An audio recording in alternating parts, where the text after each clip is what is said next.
Hola, ¿qué tal? Bienvenidos. Hoy vamos a hacer algo increíble. Vamos a desenterrar los secretos de una ciudad que, créanme, cambió por completo las reglas del juego para entender la Biblia.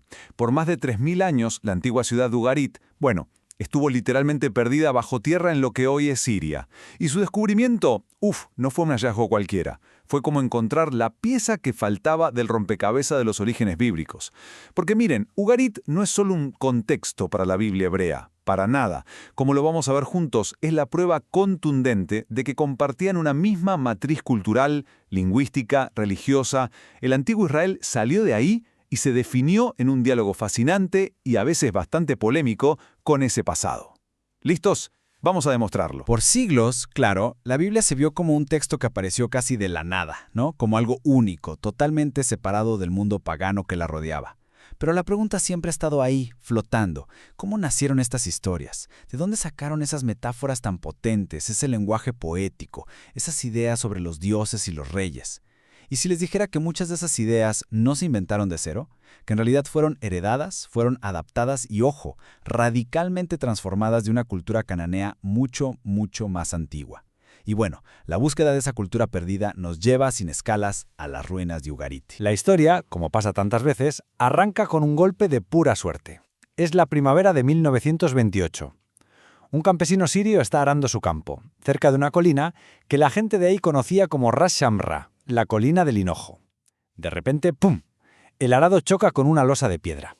Lo que él no tenía ni idea era que esa piedra no solo tapaba una tumba antigua, estaba sellando la puerta de entrada a la vibrante y cosmopolita ciudad de Ugarit. Y esto no fue un hallazgo arqueológico más, Fue el momento preciso en que una civilización entera, que había estado callada por milenios, empezó a hablarnos de nuevo a través de miles de tablillas de arcilla que solo estaban esperando a que alguien las leyera. Para que nos hagamos una idea de la importancia de Ugarit, pongámosla en el mapa del tiempo.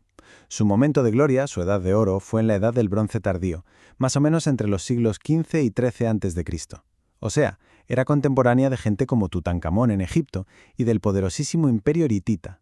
Pero algo terrible pasó alrededor del año 1190 a.C. La ciudad fue saqueada, quemada, abandonada para siempre. Fue una de las víctimas de ese colapso masivo que afectó a todo el Mediterráneo y que hoy conocemos como el colapso de la Edad del Bronce.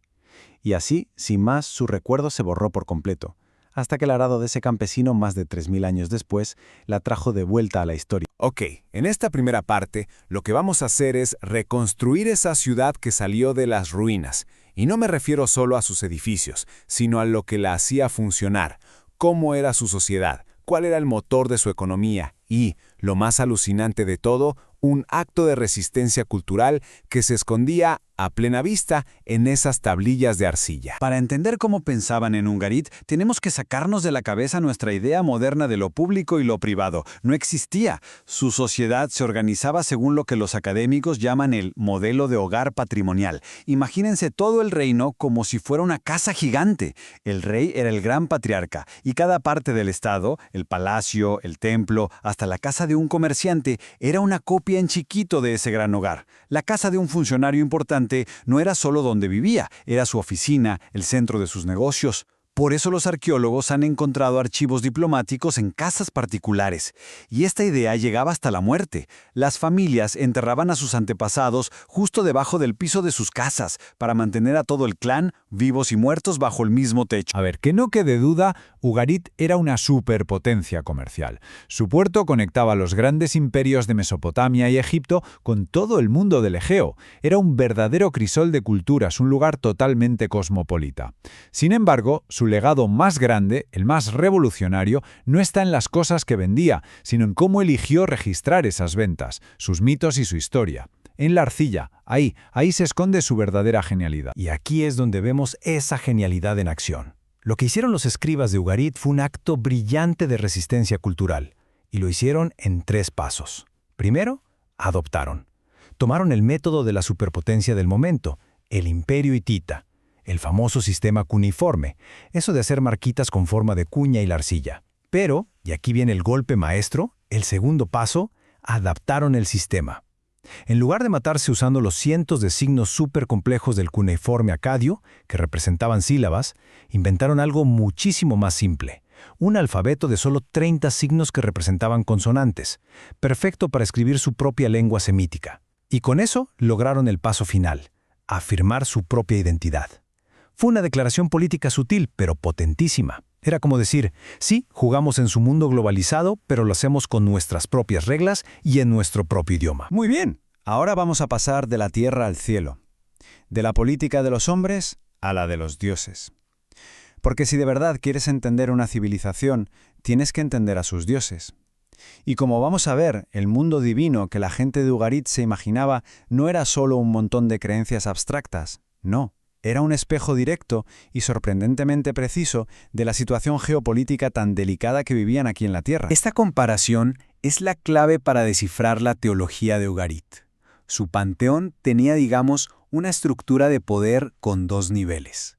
En la cima de todo estaba él, el Dios Padre, viejito, sabio, la fuente de toda la autoridad, pero que gobernaba desde lejos, un poco ausente. El que realmente se ensuciaba las manos, el que manejaba el día a día, el que peleaba contra el caos y traía la lluvia y la fertilidad, era Baal, el joven y enérgico rey guerrero. ¿Les suena familiar? Claro, es que es un reflejo exacto de su realidad política como estado vasallo del imperio hitita. Ugarit tenía su propio rey local, como Baal, que gobernaba la ciudad, pero la soberanía final, la autoridad máxima, la tenía el emperador hitita, el gran rey, que vivía lejísimos como él. En Ugarit, la política del cielo era un espejo de la política en la tierra. Aquí tenemos a los personajes principales de este drama cósmico. Primero, él, el patriarca. Luego, Baal, el héroe, el dios de la tormenta, cuyo grito es el trueno. Y sus grandes enemigos son dos fuerzas que daban pánico. Por un lado, Yam, que es la personificación del mar caótico salvaje, y por otro, Mot, que es la encarnación de la muerte, de la sequía, del inframundo.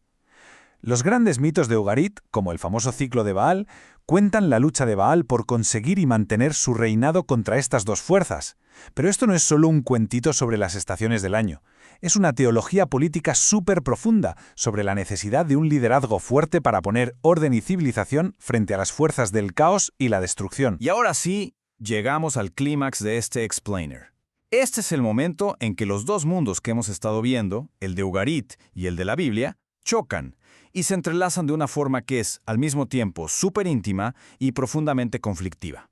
Ahora vamos a analizar la relación directa, compleja y sí, polémica entre el mundo de Ugarit y las páginas de la Biblia hebrea. Para poder entender esta relación tan enredada, los expertos usan un modelo que es súper útil, el de convergencia y diferenciación. La idea es bastante simple. Primero, el antiguo Israel no apareció en medio de la nada, culturalmente hablando. Compartió un montón de tradiciones, de lenguaje, de ideas religiosas con sus vecinos cananeos como la gente de Ugarit. Esa es la convergencia. Pero después, en una segunda etapa, los autores de la Biblia tomaron todo ese material que tenían en común y deliberadamente lo reformularon. Se diferenciaron para poder argumentar que su Dios, Yahweh, era único, supremo y totalmente diferente a los demás. La evidencia de esta convergencia, de esta herencia que compartían, es simplemente apabullante. El ugarítico y el hebreo son lenguas hermanas, casi dialectos de un mismo idioma semítico. Comparten un montón de palabras clave para la religión y la monarquía, palabras como rey, MLK, sacerdote, kun o sacrificio, seb. Pero lo más increíble de todo es su poesía. Los dos usan una estructura idéntica llamada paralelismo, donde la segunda línea de un verso repite o completa la idea de la primera, pero con otras palabras. Y no es que sea una estructura parecida, no, es la misma.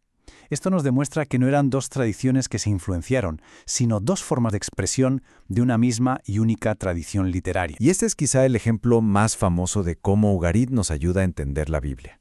En el Salmo 89, el texto hebreo que tenemos hoy, la versión estándar, dice que Dios puso ayuda, Ezer, sobre un guerrero, Gibor. Poéticamente, ayuda y guerrero no es un paralelo muy fuerte que digamos. Pero gracias a Ugarit, ahora sabemos que en el mundo cananeo había una palabra muy común, Gazir, que significaba héroe. He puesto un héroe sobre un guerrero. Eso sí es un paralelismo perfecto. ¿Qué nos dice esto? Que casi seguro el autor original del Salmo usó esa palabra, pero que un copista, siglos después, ya no la entendió y la cambió por la palabra más común, ayuda. Ugarit nos permite literalmente corregir un error de un copista de hace casi 3000 años y recuperar la belleza original del poema. Entonces, el punto clave es este. No estamos hablando de dos mundos literarios que se prestaron a algunas ideas. Estamos viendo dos caras de la misma moneda, dos manifestaciones de una única tradición poética cananea. Compartían el mismo ADN literario, las mismas reglas, el mismo diccionario poético. En sus orígenes, el antiguo Israel era, cultural y lingüísticamente, cananeo. Punto. Y justo aquí es donde la historia se pone todavía más interesante. Porque la conexión más profunda, la más reveladora, no está en lo que compartían, sino en cómo Israel tomó esa herencia común y la transformó en un campo de batalla teológico. Aquí es donde empieza el proceso de diferenciación, la rebelión contra su propia cultura madre. Para dejar clara la supremacía de Yahweh, los escritores bíblicos llevaron a cabo una especie de toma de poder teológica en 3 pasos. Primero, fusionar.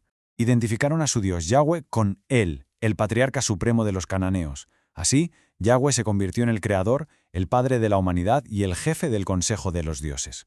Segundo, transferir. Tomaron las hazañas más famosas de Baal, como cuando le ganó al dios del mar, Yam, y la reescribieron. Ahora era Yahweh el héroe que derrotaba al monstruo marino, al que ahora llamaban Leviatán. Y tercero, el golpe de gracia. Apropiarse. Y este, amigos, es el momento ajá de toda esta historia. El apodo más famoso, la marca registrada de Baal en toda la región de Canaán, era el que cabalga sobre las nubes, en ugarítico Rokeb Arapot. Era su título por excelencia, el que definía su poder como dios de la tormenta. Bueno, pues ahora abran la Biblia en el Salmo 68. Ahí encontramos una alabanza a Yahweh, y cómo lo describen como el que cabalga sobre las nubes. Es exactamente el mismo título, palabra por palabra, transferido de Baal a Yahweh. Esto no es una casualidad. Es imposible. Es un acto deliberado, una declaración teológica con todas las letras. Es el equivalente a entrar en la plaza pública, tirar la estatua del rey rival y poner la tuya en su lugar, pero usando el mismo pedestal. Los autores bíblicos estaban diciendo algo radical. Todo eso que ustedes le atribuyen a Baal, su poder sobre las tormentas, su soberanía, en realidad le pertenece solo a nuestro Dios, Yahweh. Fue la jugada maestra para afirmar su supremacía. Bueno, hemos hecho un viaje larguísimo, desenterramos una ciudad, desciframos lo que escribían y escuchamos cómo sus mitos resonaban en la Biblia. Ahora, para terminar, vamos a reflexionar un poco sobre el legado tan profundo que nos deja Ugarit y por qué su historia nos habla tan directamente hoy en día. Entonces, ¿saber todo esto le quita importancia o valor a la Biblia? Para nada, todo lo contrario.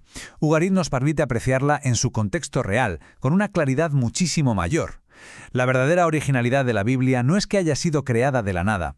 Su genialidad está en su increíblemente poderosa y polémica reconfiguración de todo un mundo cultural que compartía con otros. Los autores bíblicos no inventaron un mundo nuevo, tomaron el mundo que conocían, el que compartían con sus vecinos, y lo pusieron de cabeza. Y en ese acto de rebelión forjaron una identidad y una teología que, literalmente, cambiaron la historia. 3000. Piensen en ese número un segundo. 3 milenios de silencio total. Una civilización entera, con su literatura, sus debates, su manera de ver el mundo borrada del mapa. Su voz ahogada por la violencia y la arena del desierto. El descubrimiento de Ugarit fue casi un milagro, un rescate que parecía imposible, y es el recordatorio más brutal de lo frágil que es nuestra herencia cultural. Y esto nos lleva a una última reflexión. La historia de Ugarit nos obliga a preguntarnos, con todos los conflictos y el abandono que amenazan sitios históricos en todo el mundo, incluida la propia Siria hoy, ¿cuántas otras Ugarits estamos perdiendo?